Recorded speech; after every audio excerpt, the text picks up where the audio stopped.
વિશ્વ માતૃભાષા દિવસની ઉજવણી નિમિત્તે ગુજરાત સાહિત્ય અકાદમી ગાંધીનગર અને સરકારી વિનયન અને વાણિજ્ય કોલેજ ઘોઘાના સંયુક્ત ઉપક્રમે 16મી ફેબ્રુઆરીના ઘોઘા ખાતે માતૃભાષા મહોત્સવ 2026 અંતર્ગત કવિ સંમેલનનું આયોજન કરવામાં આવ્યું હતું।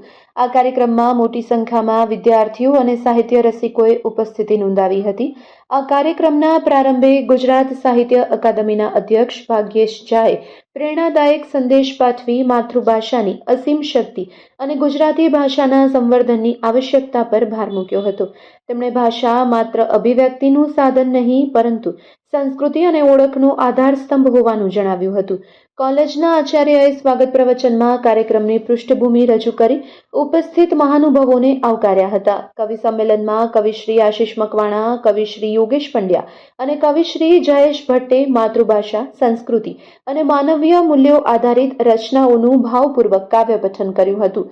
શ્રોતાઓએ તાળીઓના ગડગડાટ સાથે કવિઓને વધાવ્યા હતા। કાર્યક્રમનું સંચાલન ડોક્ટર સુરેશ બારૈયાએ કર્યું હતું, જ્યારે આભાર વિધિ ડોક્ટર ભરત મકવાણાએ વ્યક્ત કરી હતી। આ સમગ્ર આયોજન આચાર્ય ડોક્ટર ગુણવંતરાય વાજા અને ગુજરાતી વિભાગના વડા ડોક્ટર અનિરુદ્ધસિંહ ગોહિલના માર્ગદર્શન હેઠળ સફળતાપૂર્વક પાર પડ્યું હતું। સ્ટાફ તથા વિદ્યાર્થીઓના સહકારથી કાર્યક્રમને યાદગાર બનાવાયો હતો। Report by Ejaz Shaikh, Bhavnagar.